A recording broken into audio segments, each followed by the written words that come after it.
Donc on dit n'importe quoi parce que de toute façon c'est du cartilage, c'est pas des os. Ok, c'est du cartilage, c'est pas des os. Qu'est-ce qu'on va faire? Très simple. Comment on dit cartilage en arabe? Aflaton, comment on dit cartilage en arabe? On dit soit Voilà, on dit arabe. voilà, on dit rodorouf et ils te disent soit rodorouf soit rourbouf. Il y a les deux. C'est-à-dire soit tu mets le dad avant, soit tu mets le ra avant. Ils te disent c'est soit rodorouf, soit rourbouf. Ok, on va avoir les deux. Ok, moi je vais dans rodorouf et je vais chez qui? Qu'est-ce que je fais moi? Bah moi je suis bête et méchant, je vais dans le dictionnaire le plus connu. Je vais dans l'Isan al-Arab d'Ibn Manzour et je vais voir ça veut dire quoi rodorouf. Qu'est-ce que je trouve? Je trouve rodorouf tout os. Je lis même pas la suite. Hein. Rodorouf tout os. Rodorouf, je commence la discussion, je lis la première ligne. Vous allez voir, c'est la première ligne. Hein. Rodorouf, tout os. Après, c'est tout os mou, etc., souple, etc. Mais je commence la définition. Rodorouf, type d'os. Type de quoi? De azm, d'os. Donc en fait, quand ils me disent oui, structure cartilagineuse, blablabla, je sais pas quoi, bah mon grand, en fait, azm inclut ça en fait.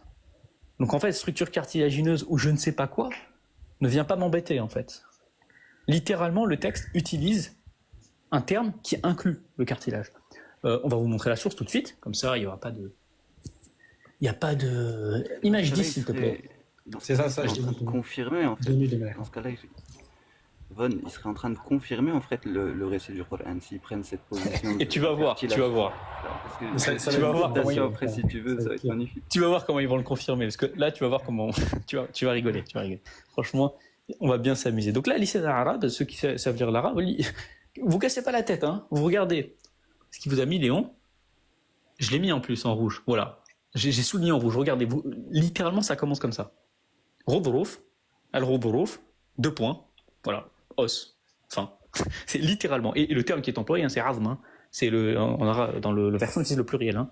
Fakasauna al-izam al-ahma, donc c'est izam, c'est pluriel, donc c'est os, hein. Donc déjà, s'ils nous disent oui, cartilage, blablabla, je sais pas quoi, bah le cartilage c'est considéré comme un os en arabe.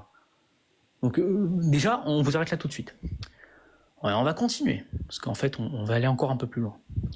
Donc déjà, le os, ça inclut en arabe la structure cartilagineuse. Donc en fait, s'il nous dit oui, je sais pas quoi, bah en fait, il n'y a pas de je sais pas quoi. C'est qu'en fait, os, ça inclut la structure cartilagineuse, donc c'est terminé.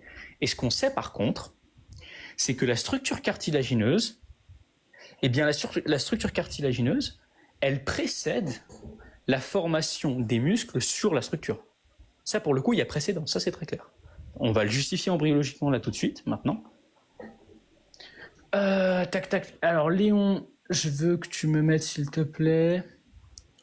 Est-ce que tu peux mettre... Normalement, c'est la dernière pour la... Attends, je vais te dire. Est-ce que tu peux mettre l'image 29? L'image 29, tac. C'est bon. Et là, vous allez voir le Fakasauna. On va rigoler là un petit peu. Alors, ça, c'est 28, alors c'est juste après. Juste en dessous. Ouais. Ok. Ça, qu'est-ce qu'on lit? Là, c'est en anglais. Je vais prendre la traduction directement. Le texte dit quoi? Il dit « Peu de temps après que les modèles cartilagineux des os ont été établis, les cellules myogéniques, qui sont devenues des myoblastes, s'agrègent pour former des masses musculaires sur les aspects ventral et dorsal des membres. Peu de temps quoi, Aflaton? Peu de temps après. Les modèles cartilagineux. Peu de temps quoi? Peu de temps après. Après, et d'ailleurs, c'est ce que le fa en arabe implique, je pense, tu vois. Et justement, le fa en arabe, c'est quoi la différence entre thumma et fa? Vas-y, Aflaton. C'est quoi la différence entre thumma et fa en arabe? Fa, ça indique une plus courte période entre les deux. Tandis que le thumma, ça indique une plus longue période. Exactement. En général, il est possible de comprendre que le fa est une conjonction qui réduit le temps s'il y a succession temporelle. Donc si vous voulez jouer à la succession temporelle, bah là je vous ai cité un ouvrage d'embryologie, je vais donner la source tout de suite. Hein. Je vous ai traduit le texte, mais la source va arriver tout de suite. On vous dit que peu de temps après que les modèles cartilagineux ont été établis, bah, ce qui va se passer, c'est qu'en fait, les masses musculaires se formeront. Mais c'est peu de temps quand après. Et d'autant plus que quoi? D'autant plus qu'en fait, vous allez voir que le terme lahm en arabe, c'est pas juste le muscle en fait. Le terme lahm en arabe, ça va plus loin que le muscle. Ça implique un muscle, ça implique en fait qu'il y ait de la fibre musculaire, qu'on est face à quelque chose de strié, qu'on est face aussi à quelque chose d'innervé, c'est-à-dire avec des nerfs, et de vascularisé. Et ça, en fait, ça arrive aux alentours de la 12e semaine, en fait. Ça arrive très tardivement, donc bien après les modèles cartilagineux. Donc si vous voulez jouer vraiment au petit jeu de oui, en fait, ça a été recouvert avant, ou je sais pas quoi, non, ça n'a pas été recouvert avant, ou quoi que ce soit. Il n'y a pas où ils disent oui, voilà, les os c'est bien après, etc., ou je sais pas quoi, bah non. Les muscles, en l'occurrence, c'est après la structure cartilagineuse. C'est après. Là, on va continuer. Donc, je vais donner la source parce que je ne l'ai pas donnée encore. Donc, la source, pour celle-ci, Léon va vous la donner tout de suite. Tac, tac, tac. Oula, je suis allé où là? Attendez. Pas pratique. Ok. Pour la source, est-ce que Léon, tu peux mettre là? Attends, 2 secondes. En fait, à peu près tous les ouvrages disent à peu près la même chose. Moi aussi, j'ai quasiment la même chose chez Beverly King et John Allen dans The Fundamentals of Human Embryology. Page 146, c'est littéralement ce que tu as dit aussi. Tu vois.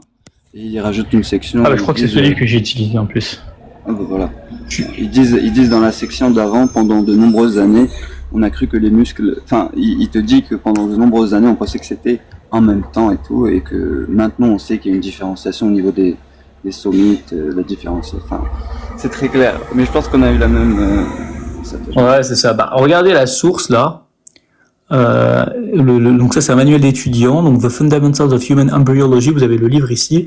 Là, l'extrait que je viens de citer, c'est la seconde édition de la Wits University Press, l'édition de 2010 en page 148. Je répète, ce que je viens de citer par rapport à la structure cartilagineuse, c'est The Fundamentals of Human Embryology, second edition, donc deuxième édition, Wits University Press, 2010, page 148. Voilà. Donc là, vous avez un élément qui est indiqué par rapport à ça. Donc, en fait, là, ce qu'on peut dire, alors je reviens là où j'étais. Donc là, en fait, déjà, ce qu'on peut dire, c'est qu'en fait, déjà, c'est quoi toutes les remarques qu'on peut faire? Chair avant os, Moudra, c'est déjà de la chair. Moudra, c'est déjà de la chair. Pourquoi? Chez les Mufassirin. On a cité Tabari, on a cité Baydawi, on aurait pu citer des linguistes. En plus, qu'est-ce qui se passe? Il se passe que Fakasaouna al-Idham al-Ahma n'implique pas de toute façon que la chair n'existait pas auparavant. Il se passe aussi qu'Abou Saoud Effendi, qu'est-ce qu'il mentionne? Il mentionne qu'à partir d'une partie de la Moudra, il y aura de la chair. C'est-à-dire qu'en gros, la chair provient, il y a déjà un antérieur à la chair au sein de la Moudra. Donc en fait, c'est même pas la peine de dire que oui, la chair, etc., n'existait pas d'après le modèle coranique. Ça, c'est pas vrai. Ensuite, qu'est-ce qu'on a dit? On a dit aussi que parce que eux, leur prétention, c'est de dire que en fait, l'ossification, c'est un processus beaucoup plus tardif, qui se finit à l'adolescence, etc., qu'il n'y a pas vraiment des os dans l'embryon à ce moment-là, etc., et que c'est surtout des structures cartilagineuses. Ok. Quand on va en arabe dans le terme de cartilage pour désigner cartilage, rudrouf ou rudrouf, on va par exemple tout simplement chez qui? Chez Ibn Manzour. Dans l'Isan al-Arab, qu'est-ce qu'on trouve? On trouve os. On trouve os, un os mou. Le rudrouf, c'est un os mou, mais c'est un type d'os. Donc c'est-à-dire que le terme idham dans le Coran, il implique que c'est un type d'os. D'ailleurs, soit dit en passant, pour ceux qui savent pas, chez Tabari et chez d'autres, on rapporte une autre lecture avec le terme azm au lieu de idham. C'est-à-dire qu'en gros, on est au singulier. Et justement, cette lecture, bon, elle est ahad, mais ça reste une lecture, donc elle peut servir à l'interprétation. Cette lecture, son singulier, l'interprétation que lui donne, par exemple, Razi, Abu Hayyan, al-Andalusi et d'autres, c'est que précisément, c'est le sens du genre. Donc ça englobe vraiment tout type d'os, y compris les homos. Et les homos, c'est quoi? Les homos, c'est quoi? C'est le cartilage. Donc le cartilage, la structure cartilagineuse, c'est bien une description appropriée pour, le terme azm est bien une description appropriée pour le cartilage. Et ensuite, on a montré que la structure cartilagineuse précède bien le développement musculaire, etc., avec des muscles striés, avec de la fibre musculaire, avec des muscles innervés, vascularisés, etc. On a montré que ça le précède, on a cité des ouvrages. On va continuer un peu à avancer un petit peu dans ça.